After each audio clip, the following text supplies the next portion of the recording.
I am back. What it do, baby?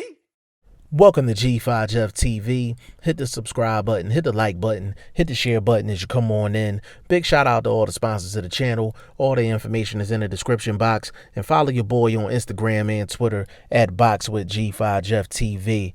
Jaime Munguia got an 11th round stoppage victory over Gary Sullivan on Saturday on DAZN. Now, the reason I'm talking about this fight right now is because I wasn't able to watch the fight live. I was at the Jesse Hart fight. I basically covered that entire card, and I didn't get a chance to see Jaime Munguia versus Gary Sullivan live.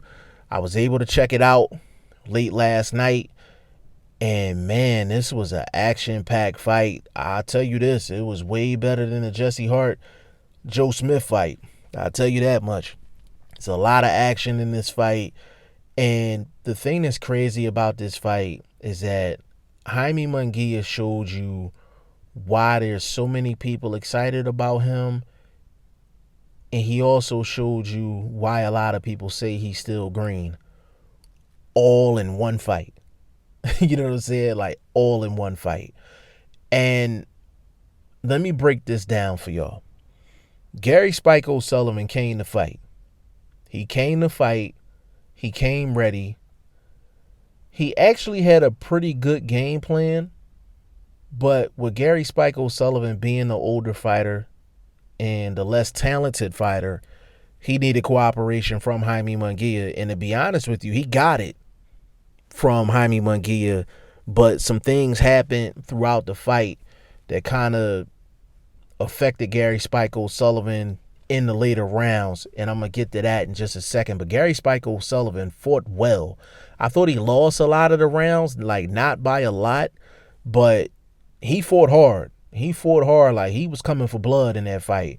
Big shout out to Gary Sullivan for fighting hard and fighting to win. A lot of times with older fighters, they fighting for a paycheck and all of that. Gary Sullivan came in there to win, and you got to respect him for that. Here's the thing with Jaime Munguia. Jaime Munguia, this is his first fight at 160 pounds. That's number one. It was well documented. He was draining himself, killing himself to make 154. He defended his title 5 times at 154.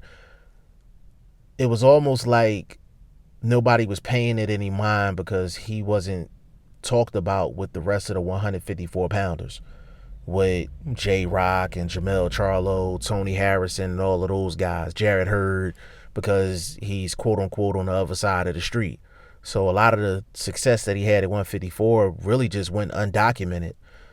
The fact that he moved up to 160, being that young, it's a good sign. It's a real good sign, and it goes to show that he was killing himself to make the weight. A lot of times, younger fighters will they'll actually kill themselves. They'll kill their bodies to make sure that they get down to a lower weight so they can have a size advantage on fight night. And they'll do whatever they can to get that size advantage. But Jaime Munguia did what was best for him, did what was best for his team, and did what was best for his body at the end of the day. Now, Eric Morales is his trainer. Eric Morales is doing a great job. He's doing a great job with Jaime Munguia, and I'm going to tell you why. If Eric Morales could tell Jaime Munguia, hey, this is an example of how I would love to see you fight a round, they would point at round 1 against Gary Sullivan. When I say Jaime Munguia fought beautiful, he fought beautiful in the first round. Like, it was a sight to see. It was a pleasant sight to see because Jaime Munguia can be wild at times. He was using a jab. He was throwing a power jab. He was throwing a speed jab. He was using head movement, shoulder movement, waist movement to get away from shots. And he was using his legs to get away from shots. He moved around the ring, controlled distance. He flashed his speed and he flashed the power, and he stayed defensively responsible. It was a great first round for Jaime Munguia. Now, after that, he went into Mexican style and he started backing out with his hands down. he really just started throwing everything into one shot except for throwing for speed. And he started making a lot of mistakes that veterans don't make. Jaime Munguia has all the physical talent in the world. Like, he is fast for 160. He's fast for 160. He can crack. He got dog in him. He got everything you need.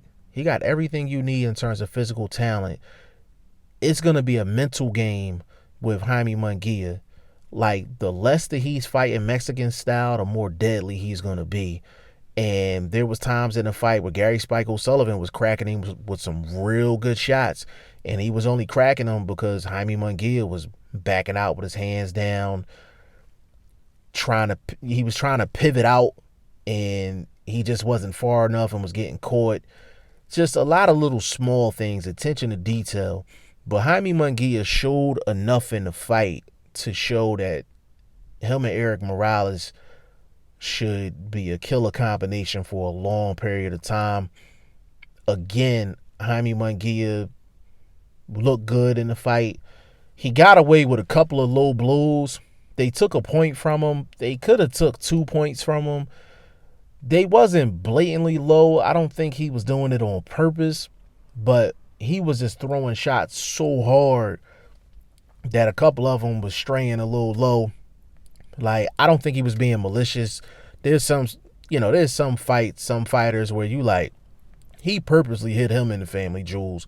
Like, I don't think Jaime Munguia was trying to do that, nor did he need to do that in order to win this fight. But that definitely affected Gary Spike Sullivan going towards the later rounds. And I know that for a fact because we've seen that throughout boxing history.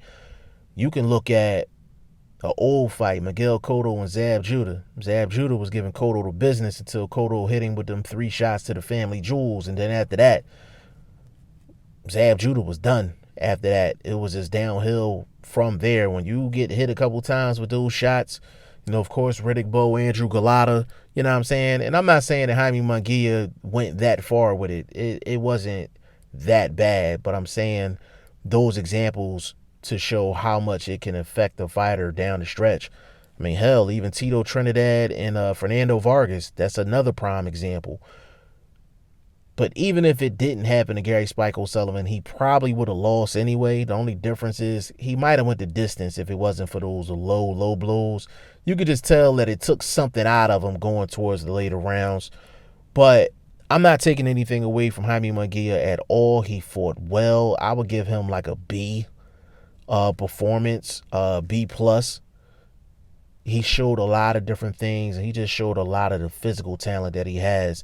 Jaime Munguia, you give him about 2 years, he's going to be a problem. He's going to be a hell of a problem. I would say he mentioned a couple guys after the fight. He mentioned Triple G. He mentioned, he didn't mention Demetrius Andrade. He mentioned Jamal Charlo. He mentioned Canelo Alvarez. He's not ready for Canelo yet. He's not ready for Canelo yet.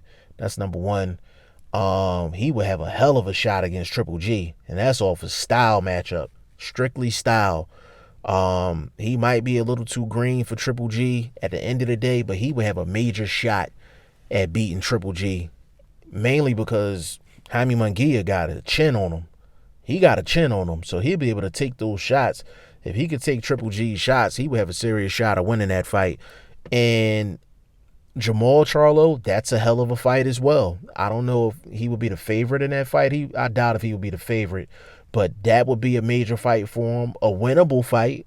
You know what I'm saying? It's a winnable fight against Jamal Charlo. Jamal Charlo hasn't been in the ring with no monsters outside of Julian Williams, and that was at 154. He hasn't been in with no monsters at 160. And Demetrius Andrade, that's just a bad style matchup for Jaime Munguia. It's a bad style matchup, even though he would have a shot in that fight too, but dealing with a slick southpaw that can crack a little bit. If I was Jaime Munguia's team, I wouldn't put him up against Demetrius Andrade. He's just a tough cover for basically anybody at 160. But great performance by Jaime Munguia. Big shout out to Gary Sullivan. Hopefully he'll come back for another fight. He definitely performed well. He was just outgunned in this fight. And y'all let me know what y'all think in the comment section. G5Jeff TV. Hit the subscribe button. Hit the like button. Please share this video. Support your boy. Support good content at all times. I appreciate y'all. Peace.